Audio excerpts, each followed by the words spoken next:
Hey, what's up, guys? Oh, that's so fucking lame.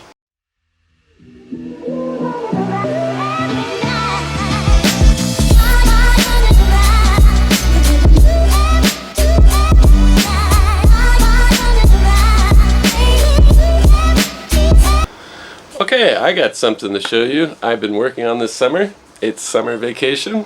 I don't work in the summer. So, it's been this hanging on racer from Kyosho.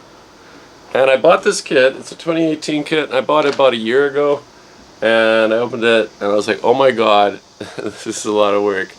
And I was right. But I finally got around to building it and putting it together. And I'm going to show it to you today. So, here's the bike. I have it all together and I've done all the sticker work. I must say, if you like stickers, this is the kit for you. It took me about 7 hours to apply all the decals to this vehicle. It's an amazing amount of decals, amazing amount of work. Just because it's a little motorcycle doesn't make things simple. The rider, as anyone knows the hanging on racers, the riders shift their position as you drive. That's connected to the servo. This is a very interesting build. One, because it's motorcycle. Two, just because of how everything is packed in and how it runs. So there's a weighted front wheel. The front wheel is heavy, the back wheel is light, and there's no gyro, there's no spinning mechanism. It's just that wheel spinning. It's got some weight in it. It's got chain drive, and I'm running brushless power in mine. And I don't know if that's going to work out. The little plastic gear, the little spur gear, or the little pinion gear, just shoves on to the motor. It just shoves onto the motor, and there's no teeth on that. But there's no teeth on the spindle. So here's what I have installed. It's a small little easy run kit. These are quite nice, and they will take lipo. So I put that in. It was a little bit hard to fit some of the wiring on the bottom, and I'll show you in a moment. And for the battery, I'm running a 1300 milliamp hour Genza's 2S, tiny 2S lipo. So what was hard was to actually put the battery and everything in there. So I'm going to show you that. It's very difficult for me to take this apart and to put this back together. So the whole bottom comes off. So I'll try to show that on camera. And in there we have our battery pack. This wiring is the problem. I'm trying to close this again. And there's our drivetrain. And over here you can see the back of that motor. Now I've painted everything with this mirror paint. But to be honest, it doesn't, it gets on your fingers. So all the silver, I painted everything before I built it. So I painted everything on the parts trees, all the blacks, the reds, gold, and the silver. So I painted all the parts before I put it together, because if I hadn't, there's no way to do the painting after everything's together. It'd be very difficult and easy to mess up. So I painted everything, and then I assembled it, and then I painted all the little ends where you cut the parts off the part tree. So that was quite a project. So I did paint the bike with racing white from Tamiya and did a little bit of clear coat on it, but since most of it's covered up with stickers, you don't really see that work. And I painted the front, that's blue, that's not a deco. But all the other colors on that are stickers, and it took me about 7 hours to put the stickers on. So you gotta really like stickers to like this kit. Alright, so I'm going to put the bottom, actually I got to turn it on before I put it back together. So before we go ride it, I'll turn it on before I fit that bottom. It's kind of a pain in the butt. And my on-off switch, I've mounted it inside next to the motor, because there's nowhere else it would fit to. Alright, we'll just set that down. So all in all, it has been a really fun, interesting build. I haven't driven it yet. I tried to drive it in the house, but I wanted to show you this before I drove it, because I'm feeling all the beautiful beautiful paintwork will get scratched off. So let's take it outside and see how this thing crashes.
Alright, we're back, and a couple of conclusions.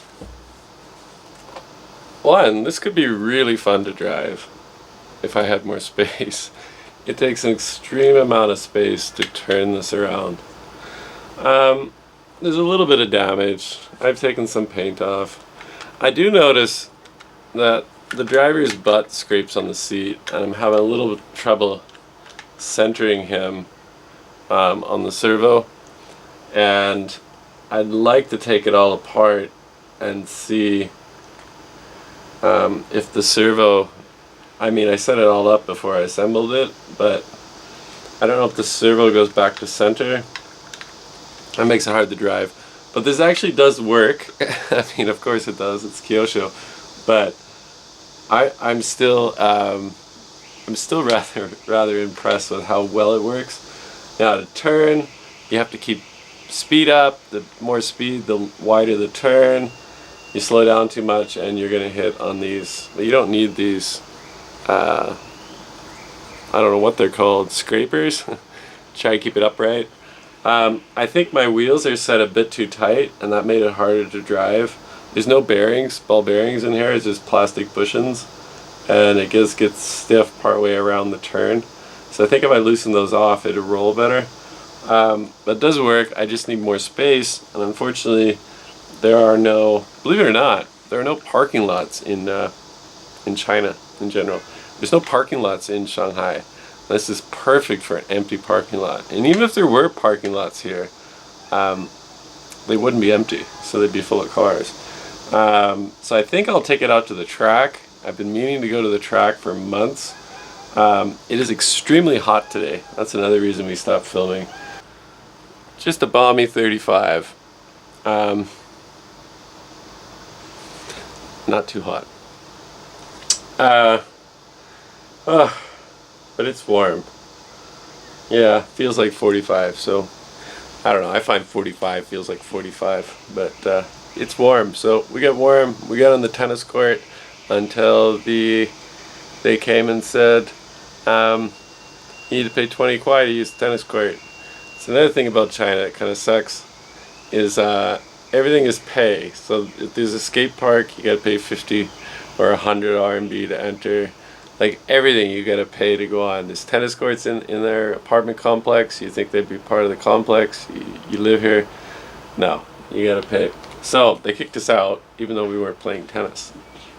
So I got a little bit on the tennis court. That's a good enough size. Take the net down, perfect. And I think a normal RC track would also be good. So in conclusion, very different experience. Unlike any other RC I've driven or built. A little hard to get used to. But generally what's really cool is that it's the shifting weight of the driver and the tilting of the handlebars that make it turn left and right, which is very, very realistic and I think pretty darn cool. And so anybody who's watching, thanks for watching, and we'll see you next time. Bye-bye.